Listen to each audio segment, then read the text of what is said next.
So for the rest of your career, every single throw you make, you're either going to get optimal support from your body and from the ground or not.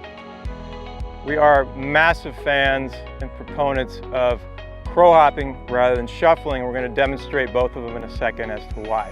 As far as crow hopping off the back leg, for a right-hander, that's your right leg. Left-handers, that's your left leg. So I'm going to do a quick demonstration and then we're going to talk a little bit more about it. So here's crow hopping off your back leg if you're right-handed.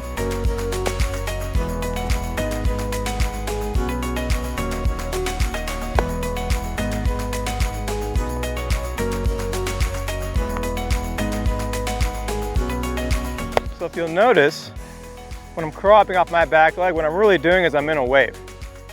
And the wave is gathering and it's loading and it's getting all that energy together. And then when the arm comes forward, the arm is a byproduct of the wave. So all the energy is releasing and the arm is along for the ride. The flip side to it is that when I shuffle, as you can see that my lower half is moving. The wave is breaking and my arm is left hanging out to dry. So in other words, now the pressure, so to speak, is going to my arm as opposed to the ground absorbing the load. And also when I crop off my back leg, what you'll see in a second here is I'm also engaging my core, my hips, my quad, my calf, my foot, and I'm getting ground forces all together. So again, we'll do a little demonstration and talk about this in a second.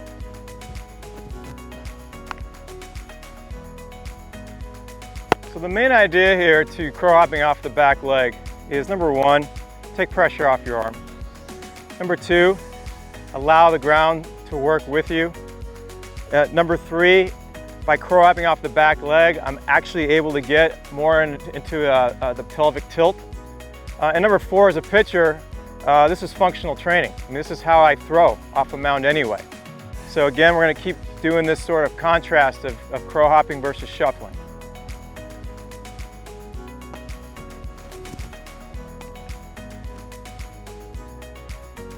Okay, now I'll do some shuffles and I'll comment on the shuffles afterward.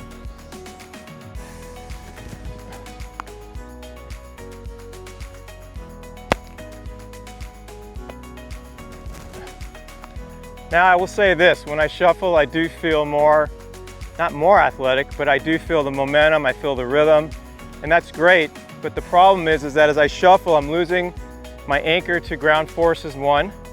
Two, I feel my momentum is actually taking the energy forward while my arm is still hanging out to dry. And so three, of course, I feel like the pressure now has gone to my arm instead of my body absorbing the load.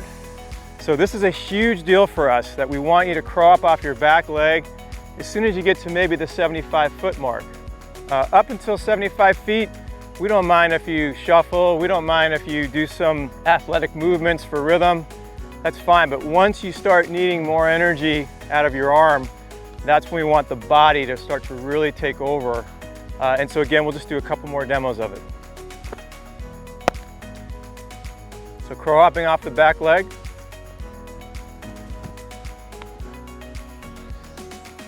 I just feel like I'm in the wave, I'm loading, I'm strong, and now the arm is just along for the ride. Again, crow hopping off the back leg. And now I'm going to shuffle, and I can already tell my arm is going to feel like it's doing way more work. It doesn't feel good. I can tell you that for sure. My legs feel rhythmic, that's great. My arm's hanging out to dry now. So there's several reasons why we want you to load off the back leg. Health is, of course, the priority. But I think you'll find that just doing a little bit of crow hopping for the first time, you're going to notice how much easier the arm works, how much easier it is to get out in front. At some point later on in the program down the road, when you get to the pull down phase, it's a completely different experience of loading and being able to get out in front on the pull downs as opposed to shuffling and feeling like you're going uphill. Again, everything is designed to take pressure off the arm and to allow the body, again, to do the majority of the work, and the ground to also do the majority of the work. So again, we just want to make this very clear how important crow hopping is off the back leg versus shuffling.